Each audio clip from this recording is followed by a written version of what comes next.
Está no ar Gente que Fala, o melhor programa de debates do rádio brasileiro. Gente que Fala tem texto e direção geral do jornalista Fausto Camunha.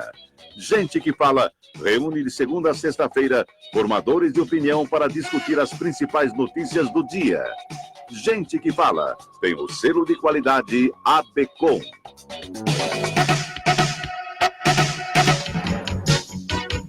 Olá, ouvinte do programa Gente que Fala, boa tarde, 12:04, seja bem-vindo. Eu sou o Mauro Friesman, nós estamos no ar na Rádio Trianon AM 740 de São Paulo e Rádio Universal AM 810 de Santos. Você nos assiste pelas redes sociais, no Instagram e no Facebook.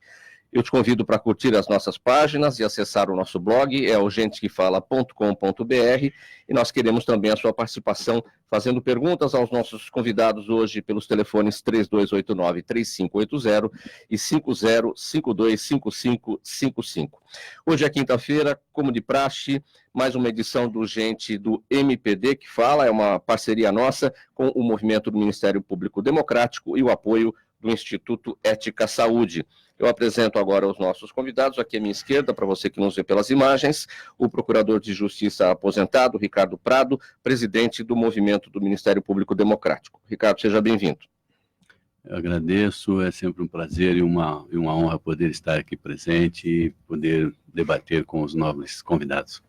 Prazer é todo nosso, Ricardo. Conosco aqui também a auditora Fernanda Flores, sócia-diretora da KPMG Brasil. Fernanda, seja bem-vinda. Obrigada, Mauro, obrigada a todos, é um prazer estar aqui, faço um agradecimento especial ao MPD, acho importante a gente ter essa discussão, esse diálogo, a gente está em momento de diálogo, vai ser divertido o nosso bate-papo. Sim, vai ser muito proveitoso hoje. O cientista político, palestrante e professor Rubens Figueiredo, também conosco nesta mesa do Gente do MPD que Fala. Seja bem-vindo, Rubens. Obrigado, boa tarde, Fernanda, Mauro, presidente Ricardo Prado, vamos aí bater um papo aqui, que o diálogo, como disse a Fernanda aqui, está em falta e é importante. Vamos lá para o nosso primeiro tema. Menos de 24 horas após a prisão preventiva de Antony Garotinho e Rosinha, o desembargador Ciro Darlan, plantonista do Judiciário no Rio de Janeiro, concedeu habeas corpus aos dois ex-governadores do estado. Ele determinou ainda a proibição do contato telefônico pessoal ou por qualquer meio dos réus com as testemunhas e corréus, e a entrega dos seus passaportes à Justiça e o comparecimento mensal deles à Justiça para comprovar sua residência. Bom, o casal Garotinho é suspeito de ter superfaturado contratos celebrados entre a Prefeitura de Campos de Goytacazes, lá no Rio de Janeiro, e a Odebrecht entre 2008 e 2016. E é justamente esse ponto que o desembargador Ciro Darlan apontou para sua decisão, alegando falta de contemporaneidade e que os fatos da acusação não sustentam essa prisão, porque ocorreram há mais de 10 anos. Como é que é a sua avaliação, Ricardo Prado? O que parece não são fatos ocorridos apenas há mais de 10 anos, né? Eles começaram há mais de 10 anos, mas se estenderam durante vários anos. Então, teria vindo fatos bem mais recentes, inclusive, né? De qualquer forma, o que você tem são pessoas que estavam gerenciando recursos públicos, esse tipo de problema está na ordem do dia, e esse vai e vem, muitas vezes, da justiça, demonstra a própria situação que o país está vivendo, entendeu? Né? Quer dizer, a luta contra a corrupção avança num dia, retrocede no dia seguinte, entendeu? Né? Então, isso realmente está difícil de você fazer avançar de uma forma linear, mas os avanços não são assim mesmo, né? De uma certa forma, isso faz parte do processo, né? E eu acho que é difícil você criticar uma decisão judicial sem, às vezes, você ter todos os elementos que estão no processo, entendeu? Né? Você precisa, a não ser que realmente todos os dados sejam públicos e etc., né? A vida política do ex-governador Garotinho e sua esposa são conhecidas, né, de boa parte da população, né? Então, há algum grupo de defensores, mas há muitas críticas com relação realmente, especialmente com relação a essa questão do dinheiro público. Então, Espero que a Justiça consiga avançar e chegar a uma solução, né, razoável para esse tipo de problema, né, para que a gente possa realmente ter, principalmente, recuperação, inclusive, do dinheiro público desviado, né? Eu acho que uma coisa importante que você tem que focar na questão do combate à corrupção. É lógico que as prisões às vezes são necessárias como forma de você educar, como forma de você proibir que isso se repita, né? Mas eu acho que a Justiça está começando a aprender a ir atrás do dinheiro desviado. Eu acho que isso é importantíssimo e o crime não pode compensar, certo? Se não compensar, as pessoas param de praticar. Enquanto compensar, vão continuar fazendo. Fernanda Flores, Antony Garotinho e Rosinha foram presos e soltos 3 vezes nos últimos 4 anos. O que simboliza isso? É curioso, né? Eu tenho percebido, coincidência ou não, a última vez que eu estive aqui, o Temer tinha acabado de ser solto. Então, a gente até discutiu isso naquela data, foi em maio, se não me falha a memória, e a gente trouxe isso para a pauta para discutir essa instabilidade jurídica. Não sou advogada, sou economista, mas eu sou cidadã. Eu acho que como cidadã, e de uma forma ignorante no sentido de não ter conhecimento técnico do que está acontecendo com essas entradas e saídas nas prisões, eu me sinto frágil. Eu vejo que não dá para confiar no sistema judiciário, e essa questão do garotinho principalmente me espanta um pouco, porque existe um perfil comum desses habeas corpus que são normalmente com desembargadores plantonistas. Não sei se isso é uma coincidência ou não, como eu falei, não sou advogada, não vivo no meio jurídico, mas isso me amedronta um pouco. Eu acho que expõe o Brasil já está bastante exposto aí nos últimos anos, a gente não precisa de mais motivos para exposição, mas eu acho que, mais uma vez, mostra aí uma deficiência no Brasil, no sentido do judiciário, que se faz valer a justiça, a lei, as ordens judiciais ou não? Existem gaps dentro da legislação? Não sei, mas definitivamente a pessoa entra num dia e sai no outro dia. A minha sugestão é que, ao invés de terem portões e grades nos presídios, deveriam colocar catraca, porque sairia mais rápido, né? Porque entra mais rápido e sai mais rápido, porque cria até um delay aí na entrada e na saída do preso. Rubens Figueiredo, o que é que te parece esse aspecto dessas decisões serem tomadas pelos plantonistas, no caso o desembargador Ciro Darlan, no Judiciário do Rio de Janeiro? Então, eu gostaria de abordar 2 pontos desse problema. Primeiro eles foram soltos por um plantonista, e os próprios envolvidos, né, Rosinha Garotinho, Antony Garotinho e Odebrecht, passam para a sociedade uma ideia de que a coisa, muito provavelmente, não foi feita direito. E a sociedade brasileira está vendo com muita determinação essa atitude da justiça no sentido de punir. Hoje mesmo tem uma pesquisa do Datafolha, o ministro Moro está com 25 pontos percentuais à frente do presidente Bolsonaro em termos de aprovação. Não vai dar certo, porque um presidente personalista, com 8 meses de mandato, tem um ministro com 25 pontos na frente, e isso não vai acabar bem. Bom, esse é o ponto, a sociedade quer que puna. Outro ponto que é perigoso para a democracia é você achar que sempre que a justiça prende, ela está certa, e sempre que a justiça solta, ela está errada. As coisas não são assim, né, numa democracia. É claro que você pode ter firulas jurídicas, como a questão que soltou o Bendini. Mas você tem procedimentos jurídicos que você tem que respeitar. E como tanto o Ricardo como a Fernanda disseram, a gente não tem conhecimento da parte jurídica do processo. Então, eu vejo com muita preocupação essa ideia.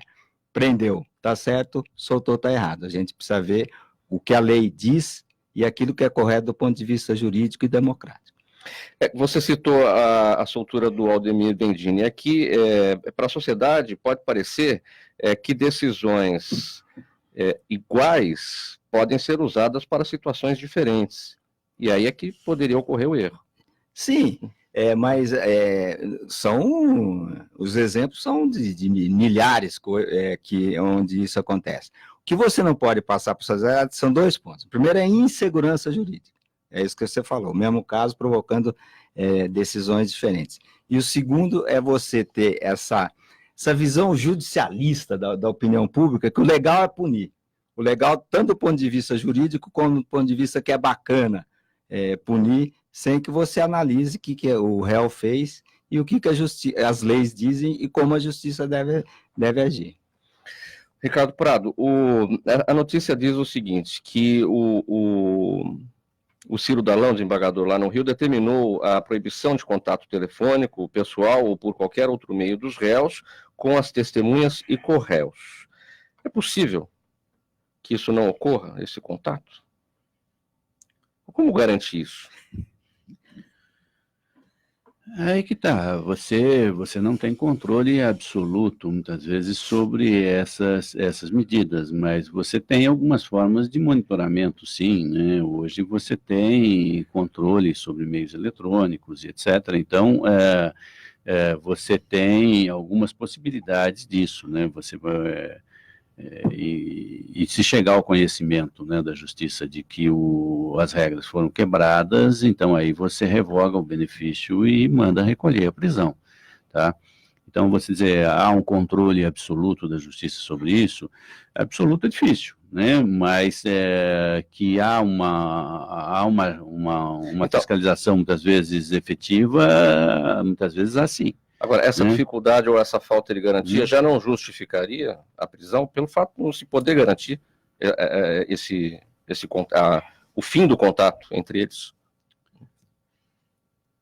Aí, lógico, você depende muito de interpretação. Um dos grandes problemas que eu acho, na verdade, que a gente está tendo na justiça, a Fernanda mencionou, e o Rubens também, a questão da insegurança e a questão de o correto ser prender ou se soltar, né? Eu acho que nós precisaríamos privilegiar decisões colegiadas e decisões colegiadas definitivas. Não as monocráticas, as individuais. Não decisões monocráticas individuais, entendeu? Porque isso exatamente, primeiro porque você está dando muito poder para uma pessoa, você decidir a vida da outra. Então, a função jurisdicional é uma função muito importante, né? Para quem se vê sujeito a ela, entendeu? É de uma gravidade, às vezes, insuportável. Então, é importante que você tenha que isso seja feito de uma forma segura, de uma forma transparente e de uma forma justa. Tá? A melhor forma de você fazer isso que a gente tem, ainda não é perfeita, mas ainda é melhor, é você reunindo um grupo para decidir, e de preferência um grupo que tenha opiniões diferentes, entendeu? Que possa debater o assunto para que as coisas se tornem mais claras possíveis, entendeu? Você debata todos os dados do problema, para depois, então, você tomar uma solução, tá? Então, eu trabalhei durante vários anos no Tribunal do Júri, né? Você tem um problema técnico com relação ao Tribunal do Júri, que às vezes é um pouco de falta de conhecimento jurídico por parte do jurado. Isso em algumas causas dá problema, não em todas, né? Na grande maioria, não. Na grande maioria, o direito é muito próximo, na verdade, do senso que a comunidade tem do que seja justo, do que seja injusto, tá? Então, muitas das questões jurídicas, você decide com aquilo que você aprendeu na tua convivência dentro da sociedade, aquilo que você aprendeu dentro da tua família. Tá? Fernando, o que te parece? A mesma pergunta, essa questão da proibição de contato telefônico pessoal ou por qualquer meio dos réus com as testemunhas e corréus. Essa dificuldade de garantir isso. Eu acho um pouco complicado. Honestamente, eu não sei como fazer isso aplicável. Proibir o contato do casal com pessoas, com testemunhas e pessoas relacionadas ao processo. Se a gente olhar a nossa realidade, esse contato hoje é difícil de ser interrompido, até mesmo quando as pessoas estão encarceradas. A gente sabe que os celulares circulam dentro dos presídios, sinais, internet, enfim, existe uma série de meios de comunicação e que mesmo os indivíduos encarcerados continuam se comunicando. Quando estão soltos, confesso a você que eu tenho uma limitação para enxergar quais são os instrumentos de bloqueio desse contato. Ainda mais quando a gente fala de pessoas como o casal Garotinho, que são pessoas influentes, circulam aí num meio que é um meio talvez mais amplo do que eu posso imaginar e do que a maioria das pessoas que não são públicas. Então eu vejo isso com uma certa preocupação e dentro da minha limitação não consigo enxergar como isso vai ser operacionalizado. Nem dentro da prisão o contato é interrompido, o que dirá fora. Rubens, para a gente finalizar esse tópico, sua avaliação sobre esse aspecto. Difícil ter esse controle do contato? Impossível. Até porque ele pode se comunicar com alguém que vá lá e fale com os réus e co-réus. Agora, se eu não sou advogado, nem a doutora, nem a Fernanda, doutora economista, mas me parece que quando o réu oferece perigo, é isso, doutor Ricardo, para o avanço da investigação, algo assim, você tem até o mecanismo de prisão preventiva, né? Não é isso? Eu não sei se seria o caso. Agora, do jeito que colocaram aqui, é a mesma coisa que você proibir alguém de respirar, de fazer algo, é completamente impossível de ser executável. Muito bem, passando aqui para o próximo tópico, a minuta de um projeto de lei com drásticas alterações nas regras dos planos de saúde foi enviada ao presidente da Câmara, Rodrigo Maia. As operadoras propõem mudanças como redução das coberturas, flexibilização para reajustes de mensalidades mais de uma vez por ano, peso maior na cobrança aos idosos e critérios menos rígidos para os ressarcimentos ao SUS, além de retirar da Agência Nacional de Saúde Suplementar a regulação do setor. Olha, gente, isso aqui dito numa mesa de bar, num churrasco, numa pizza, no final de semana, as pessoas do grupo dessa confraternização diriam, sem comentários. Mas aqui a gente vai comentar. Eu vou começar com você, Ricardo Prado, porque você já disse aqui no Gente que Fala que você cancelou o seu plano de saúde. Aí vem esse projeto aqui apresentado por elas próprias, pelas operadoras. Na verdade, essa proposta me parece que ainda não está em tramitação formal, né? Seria uma pretensão, vamos dizer assim, das operadoras que teriam encaminhado para que isso depois fosse transformado num projeto de lei. De qualquer forma, isso né, quer dizer, as operadoras querem o paraíso para elas e vai sobrar o inferno para o resto da turma, né? Isso não há dúvida. Né? Quer dizer, se isso fosse aprovado pelo Congresso, espero que não seja, né? Eu acho que a medicina precisa repensar a sua forma, a medicina privada precisa repensar a sua forma de remuneração, né? Do jeito que você está, as coisas, elas ficam caríssimas para o usuário, né, do plano de saúde, né? Depois de uma certa idade fica impagável, né? Depois de 60 anos de idade fica impagável, certo? Porque os reajustes são, assim, estratosféricos, né? Eu tenho uma irmã que ainda tem plano de saúde, e ela recebeu esse ano um reajuste de 30% no plano de saúde dela, certo? Por quê? Porque ela está com 69 anos de idade, certo?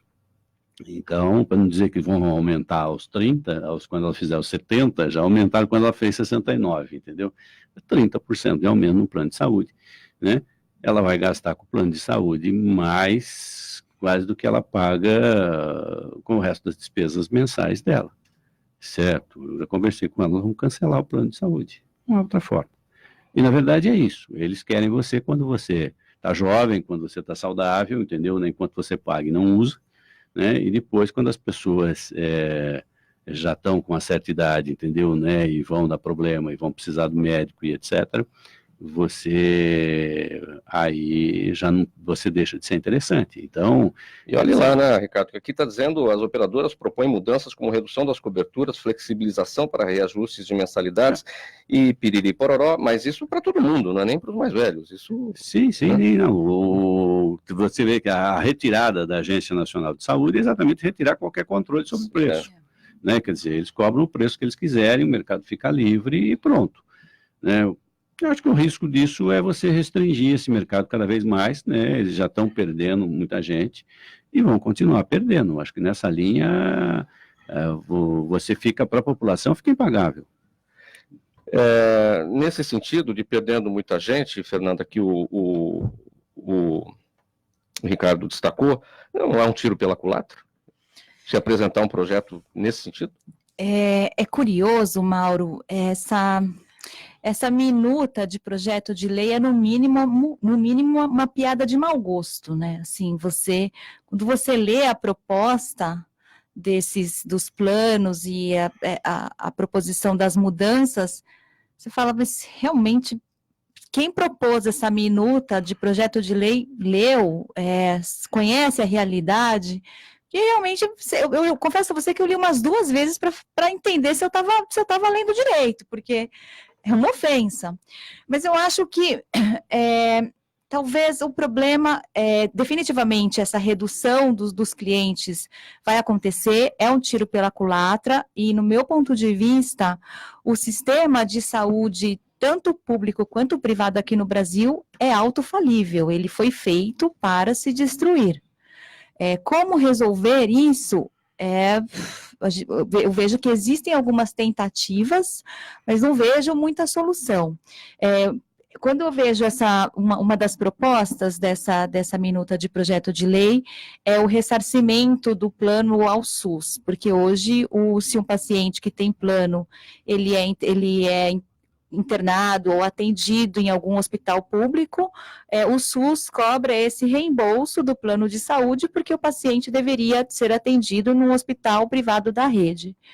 E a proposta do plano eu só vou pagar se o paciente for transferido para a minha rede. Se o paciente foi atendido na rede pública e lá ele ficou, ele não foi transferido para a minha rede, eu não pago nada. Não faz o menor sentido isso, porque no final do dia, o paciente foi atendido na rede pública, houve um gasto com esse paciente na rede pública. Então, você vê que são algumas barbaridades aí que eu realmente espero que isso não passe de uma minuta e uma piada de mau gosto. Me sinto ofendida como cidadã, como cliente de plano de saúde, como uma pessoa que luta por um Brasil melhor, e a gente vê que piora, porque se isso passar, você fala, realmente a minha luta não está resolvendo, tá? Aliás, a gente está regredindo. Eu acho, sim, que é um tiro pela culatra. Ô, Rubens, as operadoras dizem que tem muita gente que vai ao médico sem ter necessidade. Elas reclamam do aumento da sinistralidade e apontam o aumento da sinistralidade como uma das variáveis para a correção dos valores.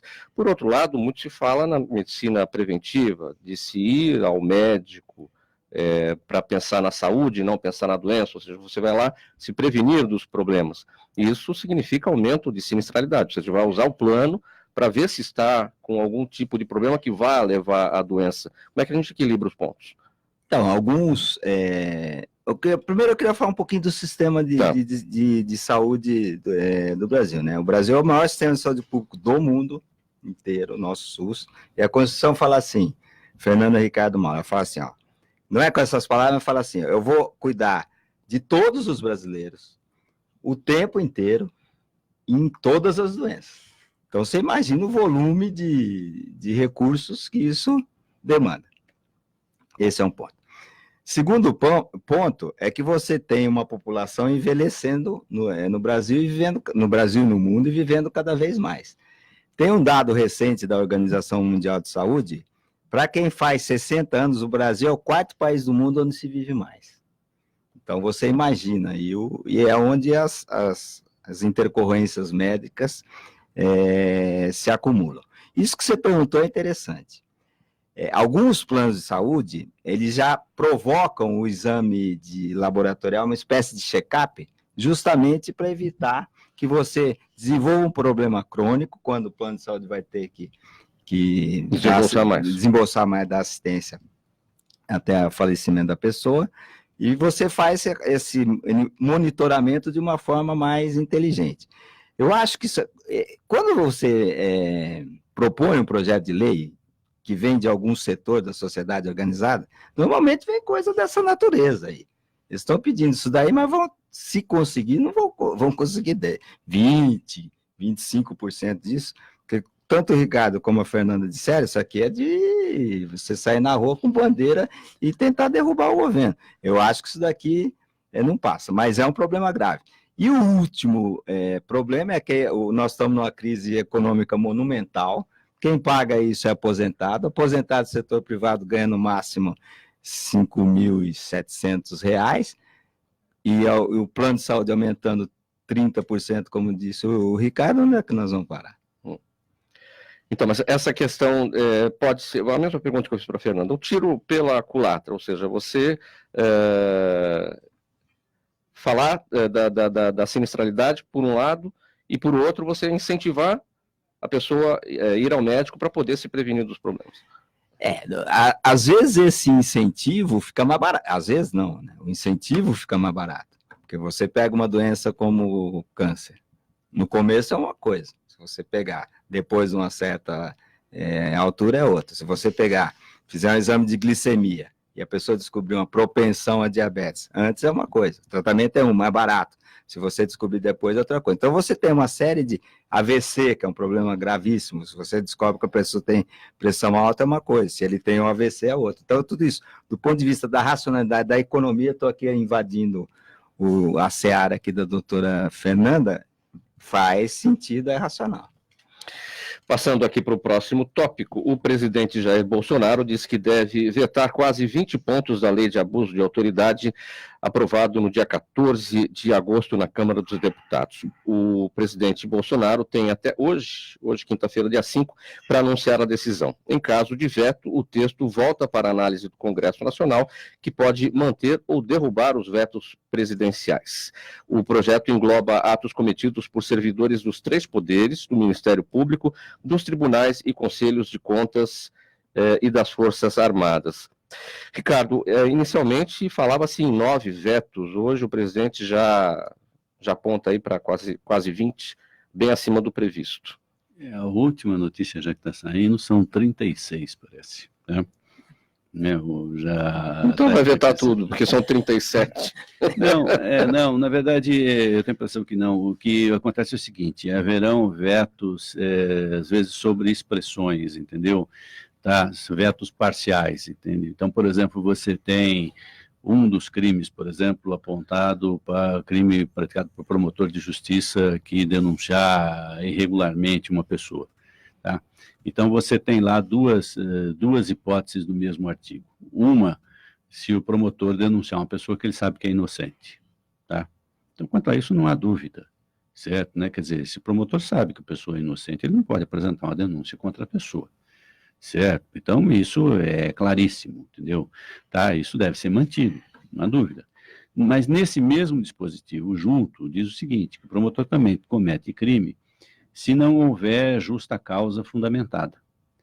E a questão da justa causa fundamentada é que dá margem a interpretações, entendeu? Aquilo que para o promotor, para o juiz, eventualmente, como no caso da Rosinha e do garotinho, entendeu? Justificavam a prisão preventiva, para o desembargador já não justificava. Então, o que acontece? Quer dizer, o juiz aqui que determinou a prisão do garotinho já incide no crime, porque, tá? Vamos supor, se fosse o promotor que denunciou, que pediu a preventiva aqui, né? Estou falando do tipo específico do Ministério Público, tá? Então, ele já incidiria no crime. Então, você cria uma situação muito vaga, que dá margem à manipulação, e que aí você cria a reclamação de quem, na verdade, trabalha no setor, tá? Então, eu tenho a impressão que vários dos vetos, eles serão, assim, sobre parte do artigo, entendeu? Preservando, na verdade, a ideia de você punir condutas que sejam abusivas, etc. e tal, mas retirando aquelas questões que, na verdade, estariam sujeitas a uma interpretação política e etc., que podem inviabilizar o exercício da função. Ou seja, manter o que é objetivo e vetar o que é subjetivo. Acho que você tem um aspecto importantíssimo na questão dessa lei, que precisa ser chamado a atenção, que é o seguinte: nós tivemos uma eleição recente para o Legislativo, né? Nós tivemos novos deputados, nós tivemos novos senadores, o Senado passou por uma reformulação muito significativa, e, na verdade, esses novos parlamentares não puderam debater essa lei, tá? Por quê? Porque esse projeto foi aprovado pelo Senado passado, tá? Houve um grupo, inclusive, de cerca de 30 senadores que foram até o presidente da República pedir para vetar a lei integral. Por quê? Porque eles não concordam com isso, tá? Dos novos senadores que foram eleitos. E os deputados que foram eleitos, eles participaram da votação simbólica da Câmara, entendeu, né? Que você não sabe quem votou o quê, certo? Quer dizer, eles não tiveram a mínima disposição ou possibilidade de discutir esse projeto. Com os vetos eles terão, certo? Quer dizer, eles poderão passar a votar, eu tenho a impressão que a votação aí vem a ser dispositivo por dispositivo, e aí você possa chegar a um resultado mais razoável, entendeu? Né? Eu acho que nem a magistratura, nem o Ministério Público, nem a polícia são contrários a uma lei de abuso de autoridade. Você tem uma lei de abuso de autoridade vigente hoje, certo? Ela é antiga, mas você tem, tá? Tanto que já tentaram incriminar o Moro e o Dallagnol inúmeras vezes, né? Certo? E agora, pela lei antiga, a conduta deles não deu para ser incriminada, certo? Nessa lei nova, você tinha 2 dispositivos que foram feitos especificamente para o Sérgio Moro, né? Um foi a divulgação do diálogo com a Dilma, com o ex-presidente Lula, certo? Isso hoje no novo projeto vira crime. E o outro foi as condições coercitivas que ele fez, né? Porque, na verdade, você tem previsão na lei que a condição coercitiva, você intima a pessoa não comparece, então aí você pega e manda conduzir, tá? Ou seja, não conduzir coercitivamente sem ter passado pelo juízo. Sem ter previamente intimado. Tá? O que você tem é que, ao lado disso, você tem a possibilidade da prisão temporária. O juiz pode mandar prender uma pessoa que está sendo investigada por 5 dias, que ele pode prorrogar por mais 5. Em alguns crimes hediondos, etc., isso é de 30 ou 60 dias, tá? Mas nos casos, por exemplo, dos crimes de corrupção, ele poderia mandar prender qualquer investigado pelo prazo de 5 dias, certo? Eu tenho a impressão que, na época, o Moro fez o quê? Eu não vou mandar prender o ex-presidente, entendeu? Antes do processo estar encerrado, certo? Ele teve o cuidado de não ficar com essa história, prende, solta, prende, solta, prende, solta. Vamos apurar, toca o negócio até o fim, depois as coisas se decidam. Tanto que a ordem de prisão do ex-presidente Lula foi por determinação do Tribunal Superior, né? O Moro cumpriu uma determinação superior, tá? Mas ele mesmo não decretou. Então, até para não decretar a prisão temporária, é que eu tenho a impressão que ele falou, não, manda conduzir, entendeu? Conduz, né? É algumas horas só que a pessoa vai ter que estar à disposição da polícia e em seguida você solta, tá? Então, embora você não tivesse uma previsão expressa na lei desse tipo de condução coercitiva, me parece que ela era menos gravosa para quem está sendo investigado do que você decretar a prisão temporária. Se você transformar isso em crime, o que vai acontecer? Bom, ou o juiz avisa antes, ou então ele já manda temporário, manda prender de uma vez e pronto. Essa condução coercitiva sem ter passado, sem ter sido intimado.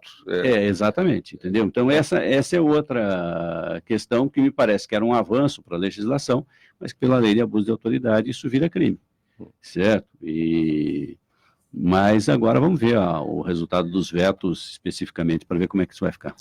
Fernanda, sua avaliação sobre essa questão. São 37 ações consideradas abuso de autoridade. É curioso, né? Eu tenho acompanhado um pouco de perto aí alguns artigos, opiniões aí das autoridades. Essa lei já foi apelidada de lei do delinquente, né? Porque, de certa forma, de novo, não tenho conhecimento jurídico, mas terceira vez que eu falo, como cidadã brasileira que sou, me parece um pouco estranho trazer uma lei que foi, aprovar uma lei cuja proposta aconteceu em 2017 e 2 anos depois a lei está aprovada, já está em vigor, vai entrar em vigor, e enfim, e as coisas caminham de acordo com a vontade dos congressistas. Eu vejo que existem tantas coisas mais importantes para a gente resolver nesse Brasil, como o Ricardo falou, já existe uma lei de abuso de autoridade, se não me falha a memória, Ricardo, me corrija se eu estiver errado, acho que é de 65. E até dei uma olhada na lei, falei, deixa eu entender melhor o que está acontecendo, porque eu falei, mas não é possível que realmente a gente esteja tão atrasado que não existe nenhuma proteção para os réus, enfim, e esteja ocorrendo tanto abuso, mas eu acho que o Ricardo foi bastante feliz quando ele traz essa lei para a nossa realidade, porque é justamente, eu acho que existe um direcionamento aí para Sérgio Moro, Delanhol e os que conduziram aí, que estavam na frente da Operação Lava Jato. O número de pessoas envolvidas na operação foi muito grande e, obviamente, muitos não gostaram do que aconteceu. Não vejo isso de uma forma positiva, eu acho que a gente tem mais problema para resolver do que ficar tentando fazer caça às bruxas e acho que não é o momento. Rubens, o que a ciência política pode prever nessa... Prever a ciência política é péssima em previsão. Mas a gente pode fazer aqui um comentário assim. Ó. A história do desenvolvimento da democracia é a história de você limitar o poder. Tá certo? Então, se você pegar a trajetória dos países democráticos, você sempre teve uma limitação e um controle do poder, o que os americanos lá chamam de check and balances. A sociedade brasileira hoje está que nem um fla-flu, né? Polarizada, com raiva, ou é branco ou é preto, ou é bom ou é ruim, ou é Flamengo ou é Fluminense, agora é muito mais Flamengo, né? O Fluminense também embaixo aí no Campeonato Brasileiro. Eu acho que o Ricardo e a Fernanda, eles ponderaram bem. A lei de abuso à autoridade é muito bem-vinda, não é pouco bem-vinda, não. É muito bem-vinda. Isso dá garantia institucionais ao cidadão. Então, isso é absolutamente louvável, admirável, e a gente tem que querer que isso aconteça. Esse é um ponto. Você dificultar a ação das autoridades, isso é péssimo. E é esse equilíbrio que é preciso encontrar, né? A Fernanda falou em diálogo, acho que a outra palavra que falta no Brasil é um pouco de equilíbrio. Nosso presidente não ajuda muito nisso. Então, a lei é algo que a gente tem que aplaudir e ela tem que ter o equilíbrio para proteger o cidadão, mas não dificultar a ação da justiça e a punição de quem comete crime. Quero anunciar a presença conosco aqui agora no programa Gente que Fala, gente do MPD que Fala, o professor Celso Grise, da Faculdade de Economia, Administração e Contabilidade da Universidade de São Paulo. O Celso Grise é empresário na área de pesquisa de mercado. Seja bem-vindo ao Gente que Fala, professor. Muito obrigado por isso. Nós estamos debatendo a questão da lei de abuso de autoridade e hoje é o dia D, digamos assim, para o presidente definir essa questão dos vetos. Como é que o senhor avalia? O que deve acontecer? Inicialmente se falava em 9 vetos, agora o presidente já fala em 20. É possível ter alguma previsão de quais vetos seriam esses? Olha, é difícil a gente dizer, mas sempre há um esforço muito grande da sociedade, uma pressão muito grande da sociedade em relação a abuso de autoridade. E, em alguns casos, sobretudo em algumas comarcas, é possível observar essas práticas.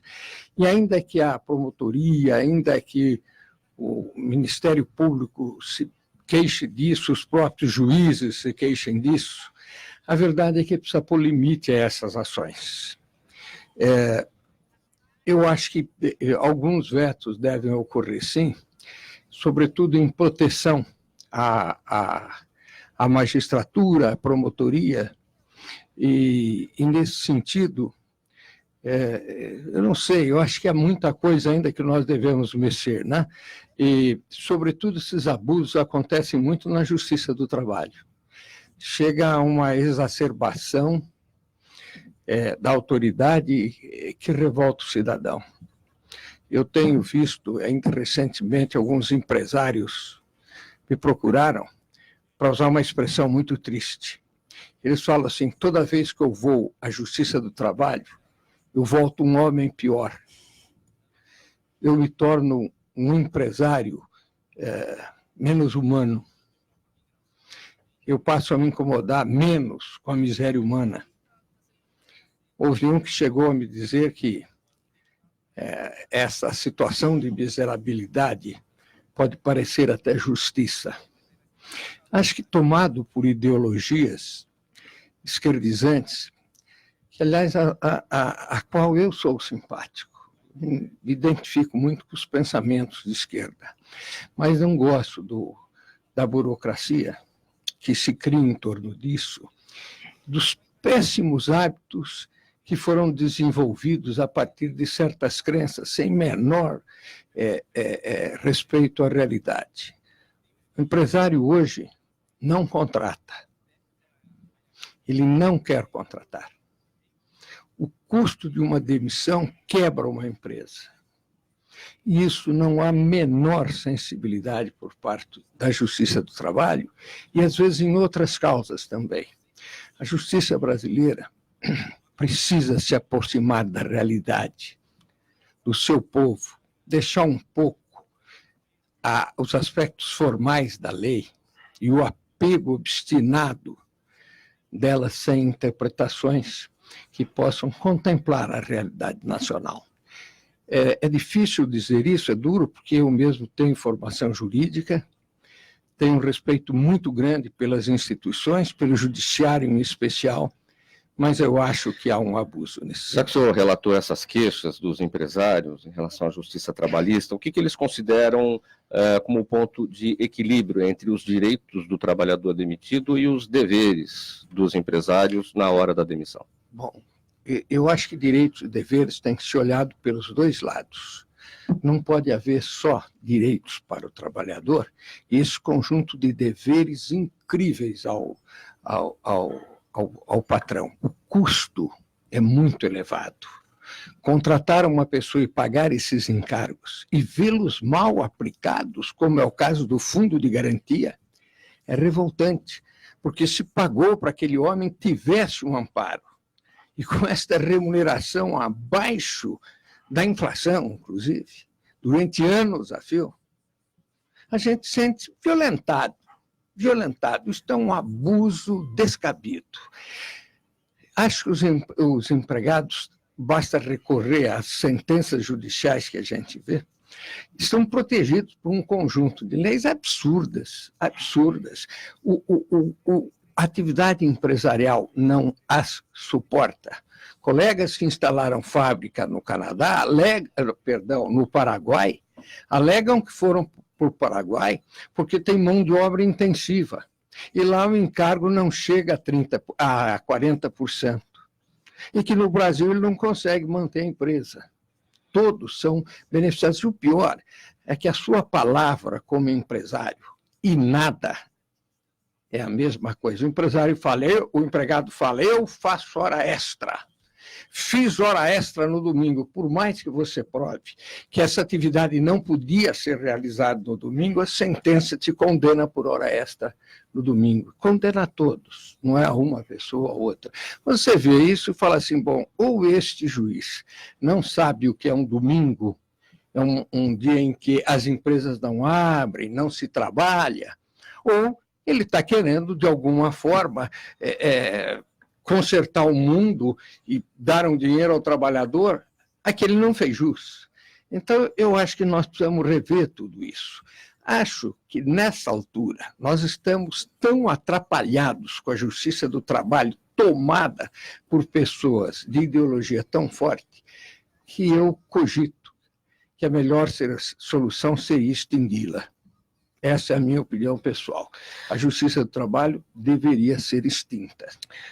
Próximo tópico, em sua coluna na Gazeta do Povo, a jornalista Madeleine Lasco diz, abre aspas, foi uma noite pornográfica no Congresso Nacional. No mesmo momento em que estamos atrasando e cortando tudo aquilo que importa para a nossa vida, os políticos estão pensando nas campanhas municipais.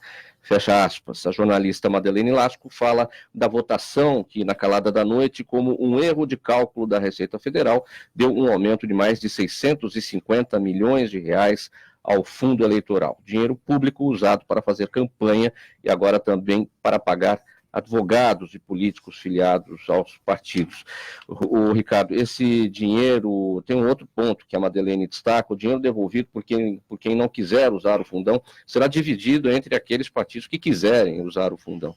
Aí tem retrocesso, né? Deixa eu só registrar primeiro minha discordância com relação ao professor, com relação à Justiça do Trabalho. Tá. Né?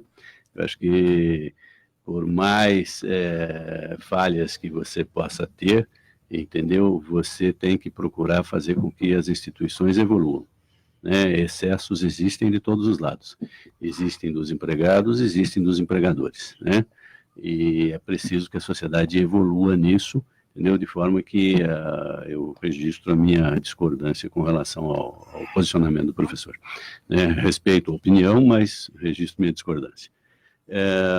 Com relação especificamente ao fundão eleitoral, eu aqui também tenho uma posição um pouco diferente, às vezes, do que tem sido discutido aí. Você tem o seguinte, alguma forma de financiamento tem que haver para as eleições. De algum lugar sairá o dinheiro. Né? Ou as pessoas vão colocar do seu próprio bolso, né, vão fazer doações espontâneas, o que nós não temos grandes históricos no Brasil com relação a isso, tá? Ou as empresas irão bancar isso, que é o sistema que a gente teve, que é o sistema que está sendo discutido agora, que a gente percebeu que o que aconteceu com as empresas bancando isso, na verdade, os parlamentares viraram profissionais a trabalho desses empresários, tá? Quer dizer, as leis eram aprovadas de acordo com o interesse de determinado grupo econômico. Tá? Foi isso que se transformou, na verdade, né? O Congresso virou um balcão de negócio, certo? Que a gente viu na legislação passada, certo? Que foi revelado nas delações premiadas. E você tem a terceira alternativa, que é o financiamento público. Né? O que você teve? O problema é que a gente começou o fundão de uma forma muito ruim. Por quê? Porque o dinheiro foi entregue aos partidos políticos e eles distribuíram ao seu bel prazer. Né? Não, o partido político é entidade privada, entendeu? Então a gente faz o que a gente quer. Não é assim. Se você está recebendo recurso público, não é se faço do jeito que eu quero, não. Então, quer dizer, é absolutamente incompatível que você pisasse, por exemplo, 2 candidatos, entendeu, a deputado, um recebendo 100 mil reais, outro recebendo 5 mil reais, certo? Quer dizer, você pode distinguir os cargos lá, quer dizer, para um senador, a campanha mais cara, etc. Então, os candidatos ao Senado receberão mais do que os candidatos ao deputado, porque o número de votos que você precisa para eleger, tudo bem, mas não você fazer diferença entre as pessoas. Né? Quer dizer, então, a gestão dos recursos do fundão tinha que ser melhorada. Tá? E o momento é impróprio, na verdade, para você sofrer aumento de valores. Você está cortando tudo, e só o deles que vai aumentar. Aí realmente é fora de propósito. Professor Grise, quando se fala em fundo eleitoral, qual é a diferença entre a esquerda e a direita? Porque agora, com essa aprovação, PSL e PT serão os mais beneficiados com isso. E aí eu quero firmar minha posição junto com a do colega que acaba de dizer que ou nós fazemos um fundo realmente público e aí melhoramos essa gestão distribuindo mais equalitariamente esse dinheiro, ou os pobres ficam, os partidos menores, as causas públicas de baixa renda, de públicos de baixa renda, vão ficar abandonadas. Eu acho que a gente não deve distinguir entre esquerda e direita. Empresarialmente, a gente diz que empresa que não tem concorrência é péssima, morre porque acaba se estratificando e não consegue evoluir. Eu acho que a gente não tiver esquerda e direita num país, o país não anda, porque a esquerda tem que fazer uma contraposição forte às teorias liberais que estão se colocando, assim como, quando assumirem o poder, tem que sofrer também uma contraposição do liberalismo. Então, ótimo seria que os dois mesmo tivessem recursos para poder, enfim, representar a sociedade nas suas diversas camadas. Queria apenas fazer uma correção. Eu não acho que trabalhadores exercem direitos ativamente, muito forte, muito protegidos, e empresários também cometem erros grandes. É a justiça do trabalho que eu estou criticando. É quem está arbitrando este assunto, que institucionalmente perdeu o pé há muitos anos e está tão tomada por gerações ideológicas que dificilmente alguém consertará aquilo. Por isso que eu estou dizendo da extensão. Mas voltando às eleições, eu acho que aí nós temos a verdadeira reforma política. Quando a gente oferecer fundos de maneira proporcional ou minimamente equilibrada para que todos possam ter, todas as causas, todos os ideais possam ser representados. Nós não estamos numa democracia.